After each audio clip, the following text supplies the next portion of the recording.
Today, I'm taking you to the old Jaffa Flea Market, Shuka Pishpashim as it's known here.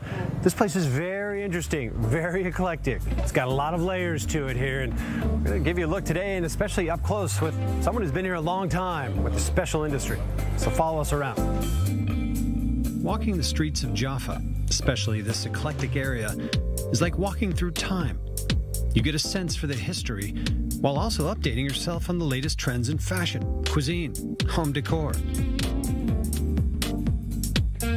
Down one alleyway, you encounter shops full of random wares that look as if they've been in the shop windows for decades. Then down another, where you can take your pick of secondhand or antique furniture, some of it refurbished and selling for top dollar. A huge variety of restaurants around here as well. One trendy hit place after another, and they're all packed midday and certainly all night long. A lot of variety.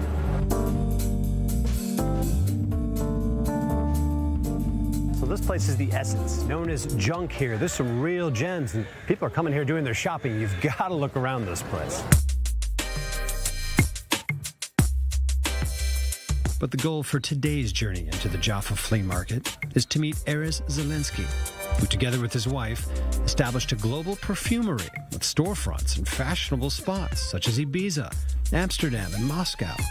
But it all began here in this modest and very interesting little laboratory in Jaffa.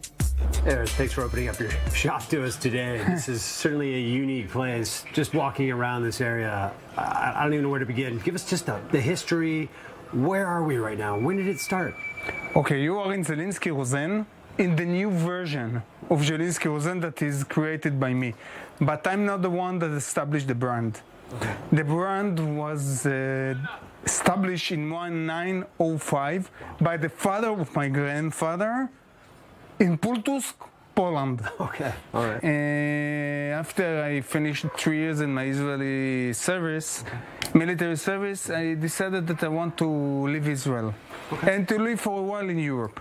So I asked for my father for all documents from Europe because I wanted to issue myself a Polish passport. Okay. Because I'm from the family roots. Yeah. Yeah, family roots, and it was this was the reason that I opened this box. I opened the box in order to find the needed documents in order for me to get my Polish passport.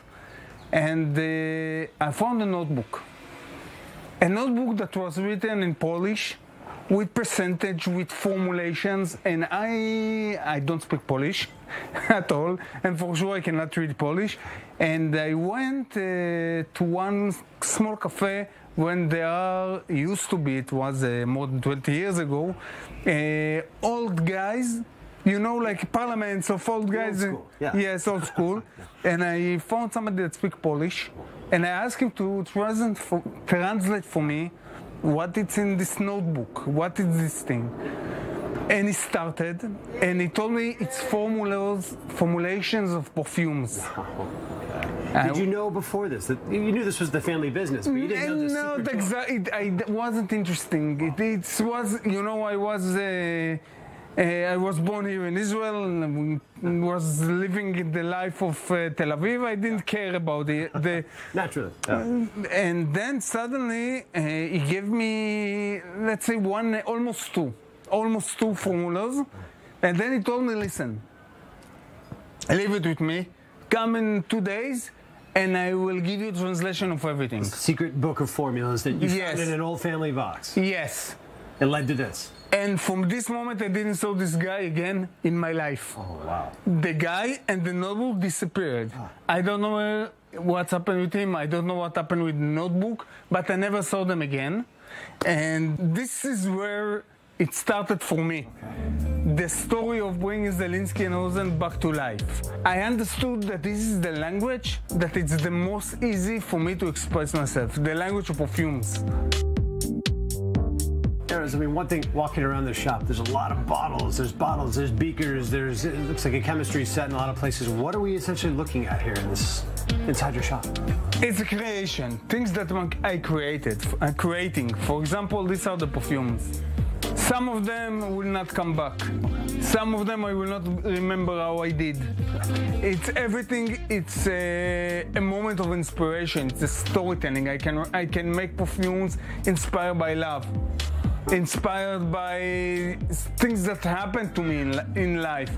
I can tell you that this interview here can give me an inspiration for a perfume. For example,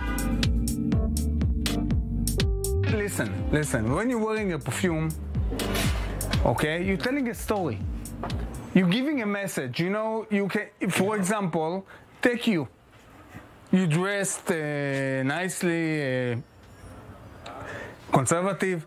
I can put on you a perfume that it's extremely artistic, bohemian, party perfume. Now, think what will happen. People that will meet you, they will see a person that it's very well conservative dressed, but they will smell something totally different. And it's saying something. Take me. How I'm wearing, I can wear a perfume that's giving the message of stability, of a very boring day-to-day life. And you know, you will smell me.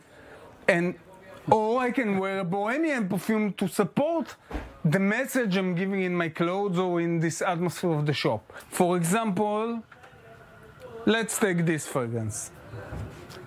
Okay. Smell it. Close your eyes. Try to understand the story that it's telling. Smell coffee to neutralize the nose, and then smell. 1 second.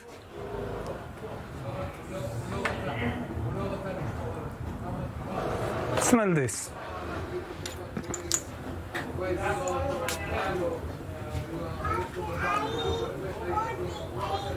It's a little totally different story. Yeah. It's totally almost masculine, feminine, something about that. It feels different. Totally. Listen, I'm not doing my perfumes thinking about gender. Okay. Usually. It jumps to my mind. Yeah. Yes, it's okay. It's your interpretation for the smell, but here you have it's very spicy perfume, right. Very spicy. This is based on top notes.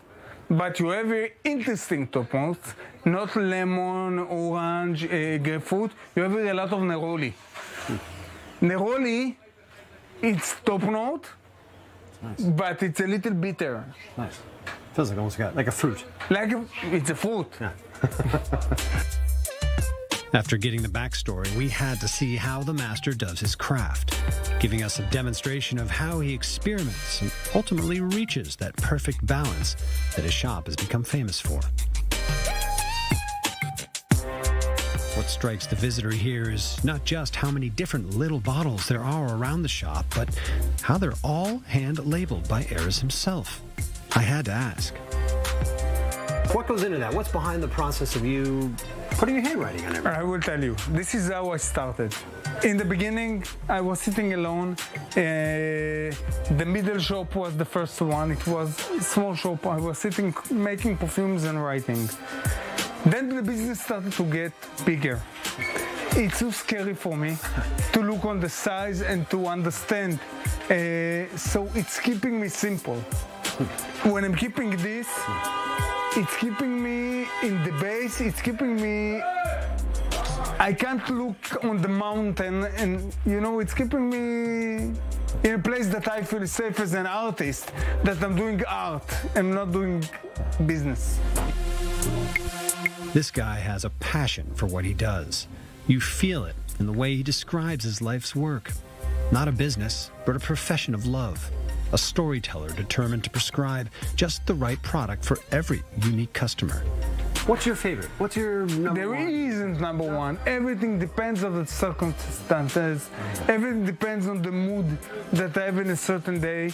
And everything tells a story. Throughout our visit, he kept referencing the special character of Jaffa as a setting that fits his creative spirit. And after meeting Erez Zielinski and strolling these alleyways, that connection and inspiration he draws from this place is apparent. With so much to explore, we'll have to come back.